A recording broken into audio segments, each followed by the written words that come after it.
Okay, hello and welcome to the third episode of Total Drama Multiverse. I'm actually recording this about 23 hours before it's supposed to release, just because I'm bored and I don't know what to do with myself, and I want to start working on episode 4, because that's the, once I'm done with this, this is the last one I have already prepared. So, yeah. In today's video, we're going to be going over the last 1, 2, 3, 4, 5, 6, 7, 8, 9, 10 contestants that Chris needs to pull in from their respective universes, so that he can start the game show. So, if they're in the control room, Chris, with Tails' help, is pulling people in, and then waiting means they're just waiting for the game show to start. If they're in the waiting area, that just means like they're just chilling on the island. There's big walls around the island, and because of that, none of them can escape even if they wanted to. Obviously, yeah, like Spider-Man could probably web over, and also Trump. We're just gonna pretend like the Secret Service doesn't try to go get him. Maybe he said that it's gonna be or maybe like they forced him to call in to say like it's gonna be a really long trip. Let Vance take over or something. I don't know. That's a plot hole that I don't think anybody really cares about. So we'll just ignore that. But anyways, let's start our first person that Chris is interested in riffs in, which is Toph Beifong. Toph was bored with life. She was born blind, and because of that, her parents always treated her like a baby, despite her insanely powerful earthbending skills. That's why, when she was pulled into Camp Wawanakwa, she pretty quickly agreed. The thought of her going on a dangerous game show that takes place on an island that just had a whole war on it would make her parents freak. She was super excited to get a chance to actually live a little. So Toph is rifted in before she learns about Avatar Aang. So she has not gone on that adventure yet. She is still just stuck with her parents. So after she's pulled into the control room, Chris explains what's going on, and she decides that her wish is kind of two things, but mainly the second one. Her first wish is for freedom, because she wants to actually be able to live her life without her parents monitoring her the entire time. But her second wish is kind of obvious. She's blind. What do you think she's going to want? Sight. So that's what she wants. This is going to be a bit of a shorter episode, by the way. This is just going to be going through these final 10 so we can start the game show, which I'm sure is the main event for most people. This leads us to the second character, and also let's just say it takes like hours for him to find people he's interested in, so he skips past people. He's not just going like in a row immediately, maybe even days. Our second character is Izuku Midoriya, aka Deku. Deku was a wimp. He couldn't do just about anything physical, and because of that, he got bullied a lot. Despite this, he still had a dream of surpassing All Might and becoming the #1 hero. That's why he was thrilled after getting ripped on the camp. If he could just win this show, his powers would become immeasurable. So his wish is to surpass All Might and become the #1 hero. This is Deku from like season 1. Episode 1, where he's a wimp. He doesn't have any powers, he's quirkless, and he hasn't been accepted into UA, none of that. So he's like enfeebled. So he is gonna try his best, and he's gonna be like that really cringy version of Deku that I'm sure most of you non-MHA fans know about. So he goes into the waiting, and then we go into our next character, which has a pretty dark backstory, which is Green Shadow. Now, this never happens in Plants vs. Zombies, but I took it upon myself to make it a little interesting. Green Shadow. It was over. The zombies had won. Green Shadow stood in front of the entire horde, ready to give up. There was nothing left to fight for anyway. Her friends, family, and just about everyone on Earth was either a zombie or dead. As the zombies closed in, she let out a long sigh, and then she was here. She looked around confused before Chris explained what was going on. This was perfect. If she wins, she could find a cure for the zombies and save her world. She shook Chris's hand and agreed. Welcome to the show. So she can't talk. She's one of 2 characters, the other one we'll get to in a minute, that cannot talk. But so she can't articulate how big of a deal it is for her to win this. So no bias on letting her win. So Green Shadow, let's put over here. Now this, I should say for people that aren't Plants vs. Zombies fans, and if they were in like 2009. This is a superhero version of pea shooter that can just do some like basic superpowers, nothing crazy. Like I think it has stealth, and then it has like super strength, and then also it can shoot peas like a pea shooter. But it can't talk. So yeah, that's a bit depressing.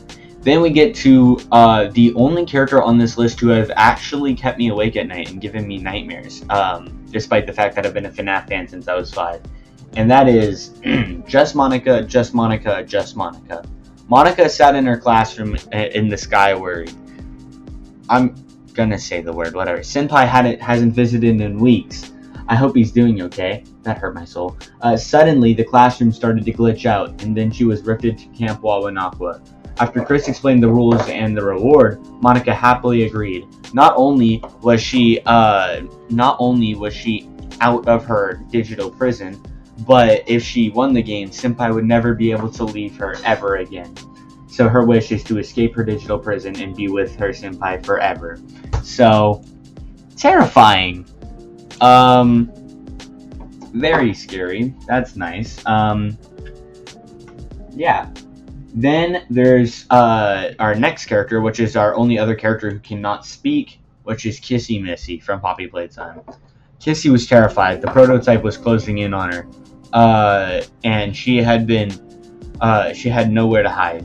She curled up into a ball, but was suddenly ripped away by a rift. It took a long time to calm her down, but eventually, she agreed so she could get revenge on the prototype for everything. So basically, she freaks out, right? Because this is right at the end of chapter 3 of Poppy Playtime, whenever she gets attacked by the prototype, or she's about to be. So she's freaked out, so when she gets rifted in, they have to call Jinx in to calm her, or to force her to calm down and to fight her. So, and Jinx is able to subdue her because Jinx. So, I think that's the right order. Yeah. So she agrees, but she also can't talk. So again, people aren't going to automatically let her win because of her dark wish. There you go.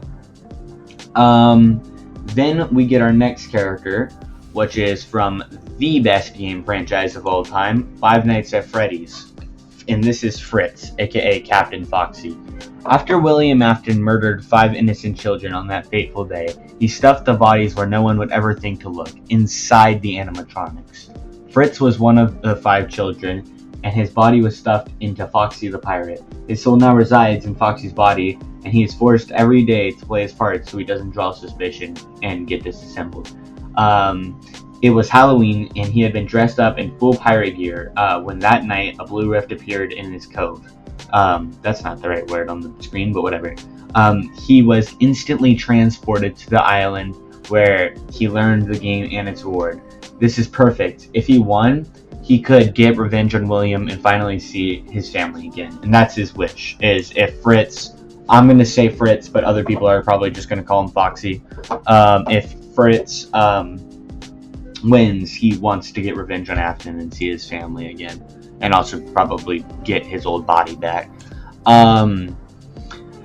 So yeah, this is just like, in the FNAF timeline's all, you know, I don't need to get into all that, but it's how I explained it, okay? We don't need to go into FNAF lore. That would be, honestly, if I ever start branching out to other topics, I might do that someday, but I don't know.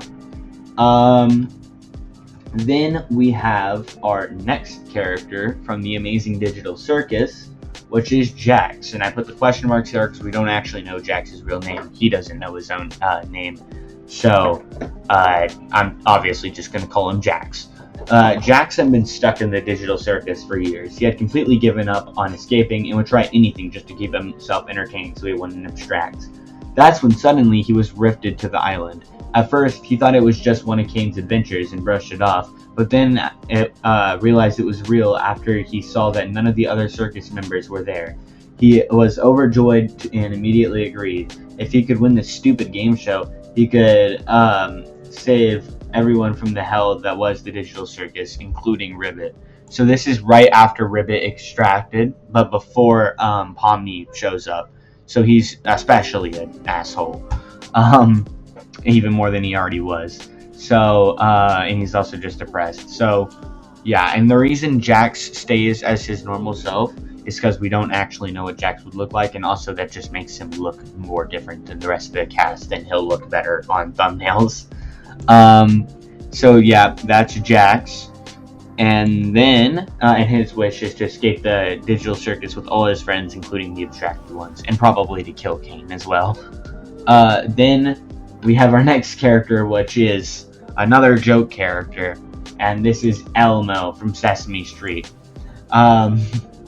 Since the last plush toy monster was so cool, Kissy, Chris wanted to do it again. However, after rifting Elmo in, he quickly realized he made a mistake when Elmo started trying to give everyone life lessons and dumb nursery rhymes. Meh, I needed to get first boot anyways, so whatever. Elmo is just Elmo from it doesn't matter what time period of Elmo. And yeah.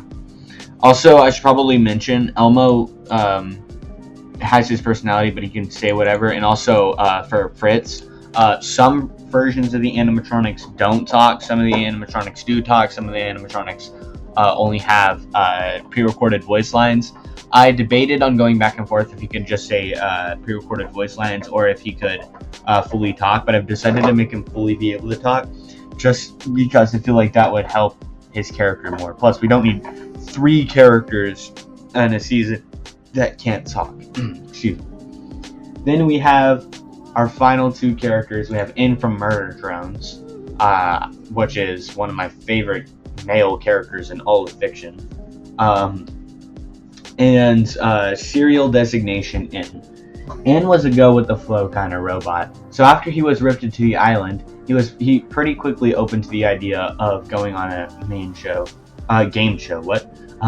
Who knows? Maybe if I win, I can get Uzi that new manga she's been wanting. Oh wait, nobody told her I said that. She said if I tell anybody, she'll tear me to pieces. So this takes place after episode 8 of Murder Drone. So after the show, where he's just Uzi's girlfriend and they're just chilling. So yeah, that's In. And he's probably one of the most powerful characters here.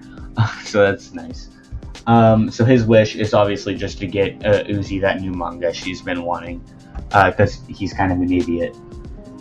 And then finally there's Agent Peely, and this is an important one. All of the little lore bits didn't really matter, just mattered like what time period they were from, especially for these 2.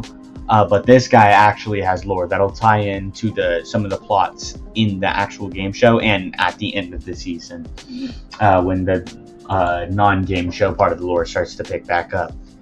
And this is Agent Peely from Fortnite. Do you understand the plan, Peely? Jones said, preparing to rift him.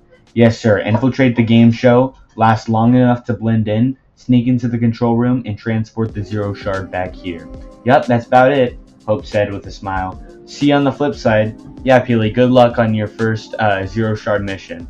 Thanks, guys. The surrounding stabilizer is powered up, and Peely was sent across the multiverse from reality 0 all the way to reality 69. I did say reality 37 in episode 0, but I actually changed that to reality 69 because reality 37 is going to be very important in a future season. So the total drama universe is reality 69. When he arrived, Chris looked at him confused. Yo, Banana Man, how did you get here? I haven't even turned on the stabilizer yet. Doesn't matter. Look, I've always been a fan of game shows, and I heard there was one going on here, so can I please enter? You know what? Why not? That makes 22, which means we are ready to start the first season of Total Drama Multiverse. Peely rolled up his sleeve to reveal a hidden reality watch. Reality watch. Send a message to Hope and Jones, he whispered. Phase 1 complete. Entering Phase 2. End communication. So Agent Peely has infiltrated has infiltrated the game show. But obviously he isn't there for just the game show, so he doesn't actually have a wish. So his wish is just NA. Now, I should say the Zero Shard is obviously the shard that not Agent Peely, but it's the shard that the head scientist was using, that Chris found that shard. And in Fortnite lore, matters. In Fortnite lore, the 0 point is the creation. It's basically the lower G god of the Fortnite universe, or Omniverse. So in this, after the 0 point explodes, because I don't know, sometimes it seems like it's alive, sometimes it doesn't, but whatever. So it splits into a bunch of shards, and those shards get scattered across the multiverse. Actually, it's the Omniverse, but whatever. That doesn't roll off the tongue as well. So when those shards happen, sometimes they create reality bubbles, sometimes they go dormant, but the Hope, Jones, and Peely, along with a bunch of other people, have been going reality to reality, trying to get the 0 point shards so that they can rebuild the 0 point for some reason. We don't know why yet. And that's what's been going on for like the past 3 years in Fortnite lore. So one of these shards obviously hit the Wawanakwa, but it didn't make a reality bubble, because when that happens, everyone that enters the reality bubble just goes mad and starts killing each other over and over again, and it resets every 22 minutes. Since it didn't, they stabilized it. Chris, the head scientist, whatever, stabilized it, and now Peely needs to get it back so they can take it. So that's technically his wish, his goal, is to just, you saw his plan. It's to pretend to be in the game show and then get his hands on the 0 point chart, before some bad people do, which are people in Fortnite lore like the Last Reality, or other just bad people like Galactus from Marvel tried to get it once. Yada yada yada. I don't need to go too into it, but that's just context for any of my non-Fortnite players, or at least non-Fortnite lore followers. So that's basically what the whole shard is, and what the whole multiverse is. And also, the 0 point is from Reality 0, so that's why the Fortnite universe is Reality 0. But yeah, that's gonna do it for this episode. It ran okay. It's decent length. But that's gonna do it for this episode, and I'm excited for the next episode, because that's when we're actually gonna start the game show for Total Drama Multiverse. Bye, guys.